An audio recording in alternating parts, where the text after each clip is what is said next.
It's finally here, finally getting concrete, the last section of concrete poured for this shop. It's a beautiful day, it's not too hot. I think it's about 80 degrees. Got a little bit of a breeze going through. 14 yards of concrete, 7 yards and 2 trucks. It's not a big pour, but it's a lot of concrete. The last pour that we did was 520 square feet. That was 8 yards of concrete. This pour, 700 square feet and 14 yards of concrete. And the reason for that is because that section that's right in front of the door, that's 6 inches thick. It's 14, well, probably 15 foot wide, 6 inches thick. That's gonna burn through a lot of concrete. The section over by the wall, that's only 4 inches thick. And the reason I did that is because I don't need 6 inch thick concrete off the side.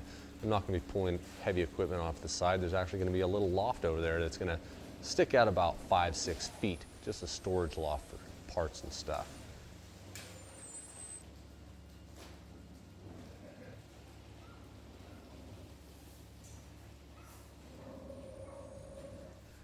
The center section, I will be pulling my backhoe in to work on it. A trailer, if I have a load of stuff in my trailer, I can pull it in there.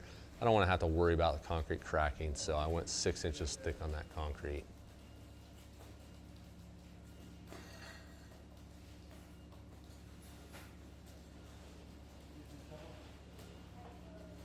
This does include an apron out the front. The apron out the front is 6 inches thick. It's 12 foot wide, the same width as the door, and it can go up to 4 foot long out the door. I could have made it longer. I'm sure I'm gonna have extra concrete, but it's kind of a tight squeeze for that concrete truck to wiggle in here. And I didn't want the forms to extend out too far and intrude on his ability to get in here.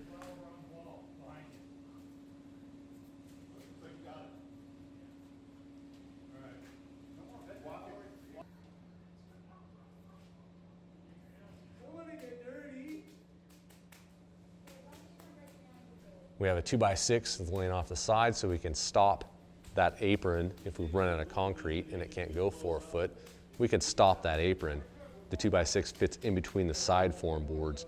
We can just push it up against the concrete, stake it into place, smooth out the concrete on the apron, and we're good.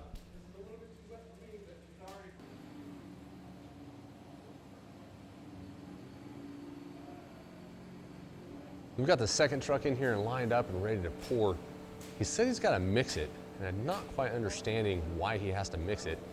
The batch plant is about an hour and 15 minutes away from our place. He's got an hour and 15 minute drive time. I'm thinking if the concrete's not mixed by then, well, it's probably not going to mix. They do have to add Extend to the concrete. Both the trucks had it added in.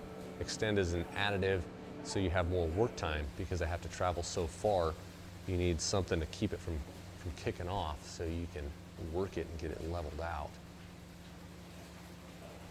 Right about here is where we realized that this concrete is a lot thicker than the last truck. Let's back up to the last truck and take a look at it. You see the screed board over there on the side. That concrete's flowing underneath that screed board. The screed board's 4 inches off the ground. It's filling the footer on the outside, no problem. Push it with a rake, it flows out real nice. Back to this truck, the screed board is a 2x4, so it's 3.5 inches, and it's 4 inches off the ground, it's 7.5 inches. It's kind of hard to see, but that concrete actually is building up to the top of that screed board.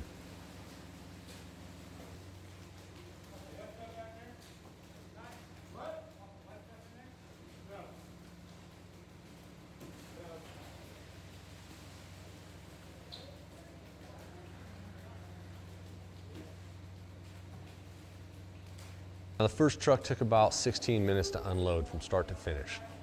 This truck, we're at 18 minutes to unload right at this point. And we've got a chunk of concrete that he's dumping. That's over 1 foot tall. That mound right there is over 1 foot tall. That's not really workable concrete. Going back to remember, he had to mix water into it before he was even willing to dump it. It was already going off in his truck. And at this point, I don't know if we're going to be able to get after this concrete or not. I don't know how it's going to turn out.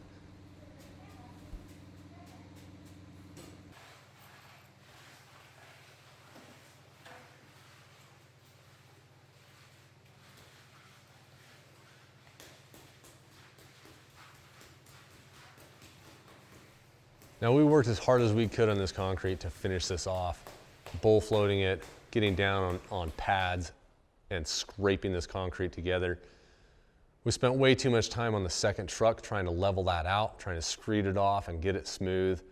It let the first section of this concrete start to harden up.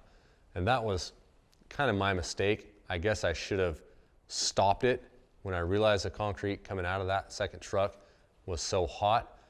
I probably should have stopped him from pouring it, got some boards, formed it up, cut a nice line on the concrete there, and been done with it. Tell him to send that truck back and send me a different one. Unfortunately, I didn't do that, and we've got a little bit of a mess. So if I would have stopped after the first truck, it would have been right about here, right about this post. Cut a 2x4, stake it in place, 2x6, stake it in place. The best we can to make it straight, make it to grade, and then we could have bull floated and finished this first truck with the concrete. Unfortunately, that didn't happen. So we spent a lot of time working on the second pour and not a lot of time finishing the first pour.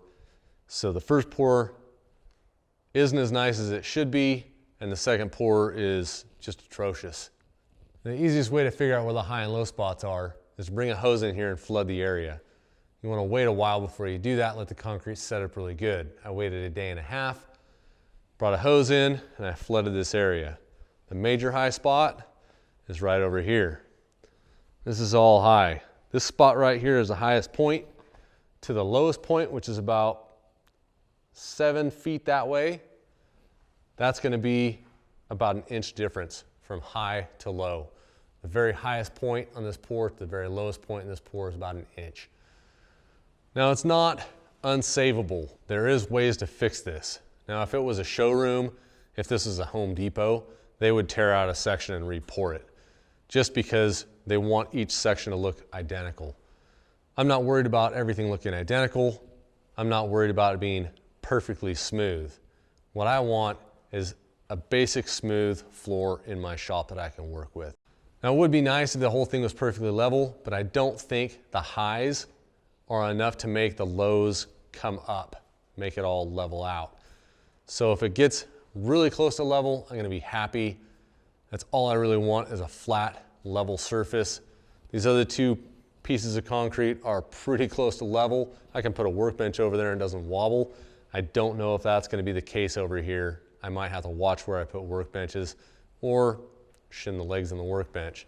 For the most part, out here in this section, I'm gonna be working on a car or a truck or my backhoe, maybe a neighbor's car or truck, something like that. It's not gonna matter a whole lot. However, with that being said, that concrete was not my problem. That was a bad batch of concrete. So the concrete company should step up to the plate. I have contacted them. They said they're willing to come out and look at it and see what went wrong. Like you know, I have the whole thing on video, so if they have any questions, they can watch video footage.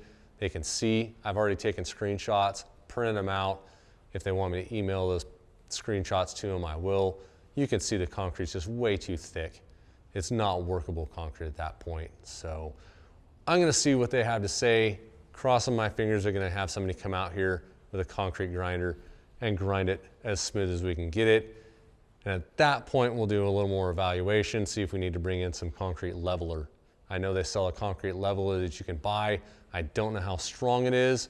I don't know if we go and level the section where I'm gonna be pulling heavy equipment. I don't know if that concrete leveling stuff, whatever you wanna call it, I don't know if that's gonna crack. So I guess I'll have to do some more research on concrete. But until then, I'll keep you guys posted. Hit that subscribe button, hit the like button. If you feel like supporting the channel, got an Amazon affiliate link right down there in the description. If you shop on Amazon, click on that link. It won't cost you a penny, but it gets us a slim percentage for being the ones to send you there. If nothing else, watch another video, guys. Till next time, go make something.